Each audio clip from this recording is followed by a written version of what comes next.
Assalamualaikum warahmatullahi wabarakatuh. Salam planter petani sawit Indonesia. Salam tandan berduri. Jumpa lagi sahabat dengan channel kesayangan kita ini. Dan semoga sahabat semua dalam keadaan sehat. Sahabat sekalian, pada kesempatan ini saya mau berbagi tentang penyemprotan gulma pada kelapa sawit ya sahabat ya. Dan pada penyemprotan ini itu ada beberapa kesalahan yang tanpa kita sadari itu sering kita lakukan sebagai petani sawit dalam menyemprot sahabat ya. Itu kesalahan yang pertama itu sahabat adalah seperti ini ya.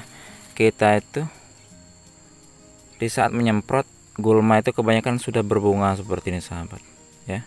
Sudah berbunga, apalagi kalau sampai bunga ini sudah pada tua dan pada jatuh. Jadi kalau nantinya kita semprot, tetap nanti gulma ini akan cepat berkembang biak sahabat, karena biji-biji dari rumput ini sudah pada bernas gitu sahabat ya. Jadi sahabat, seharusnya penyemprotan gulma itu kita lakukan di saat rumput itu pertumbuhannya belum sampai berbunga seperti ini sahabat ya. Belum berbunga apalagi belum berbuah, itu yang harus kita lakukan ya sahabat ya. Kemudian sahabat, kesalahan yang kedua itu yang sering diperhatikan itu adalah ketika kita menyemprot sebelum kita melakukan penyemprotan itu kita sudah melakukan penerbasan terhadap pepohonan atau juga kita sudah melakukan pemruningan. Ini jangan sampai dilakukan sahabat ya, karena kalau itu sampai dilakukan nanti banyak gulma-gulma yang di bawah yang kita terbas itu atau di bawah pelepas sawit itu tidak tersemprot ya sahabat ya. Jadi contohnya seperti ini ya sahabat ya. Ini ya sahabat ya. Ini kalau kita menerbas pohon-pohon seperti ini, kemudian nanti gulma yang di bawah ini tidak terkena semprotan sahabat ya. Jadi gulma yang seperti ini itu kita biarkan dulu ya sahabat ya, seperti itu. Itu gulma-gulma yang pohon-pohon itu dibiarkan dulu, nanti selesai penyemprotan baru kita terbas sahabat. Itu kalau sudah selesai nyemprot. Seperti ini juga pelepas seperti ini sahabat ya. Ini kita jangan melakukan pemruningan terlebih dahulu sahabat ya. Jadi kita biarkan dulu, kita semprot lokasi kita. Setelah selesai penyemprotan baru kalau kita mau melakukan pruning, baru kita lakukan pruning ya sahabat ya.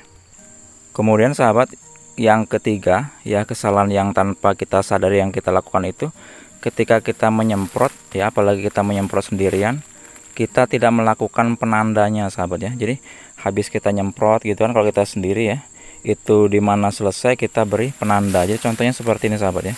Kalau sawit kita masih rendah, kita bisa dengan mengikatnya seperti ini saja ya. Tapi kalau sawit kita tinggi, kita bisa mengikat di gulmanya seperti ini. Ini apa tujuannya sahabat? Agar nanti ketika kita selesai sampai di sini, ketika kita pergi lagi untuk mengambil air, itu nanti tidak ada yang terlewatkan sahabat ya. Jadi semprotannya nanti bisa rapi. Dan kalau tidak terlewat atau terulang lagi tersemprot, itu kita nanti sayang dari racun rumputnya sahabat ya. Karena kalau kita menyemprot menggunakan racun sistemik itu, kalau baru kita tinggalkan belum ada bekasnya sahabat ya. Lain kalau racun kontak dan di saat panas seperti ini sahabat ya.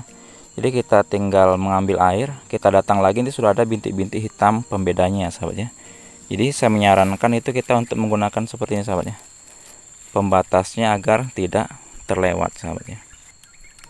Dan kesalahan yang tanpa kita sadari yang keempat itu adalah sahabat, itu kita ketika menyemprot itu kita lupa menggunakan masker seperti ini sahabat ya.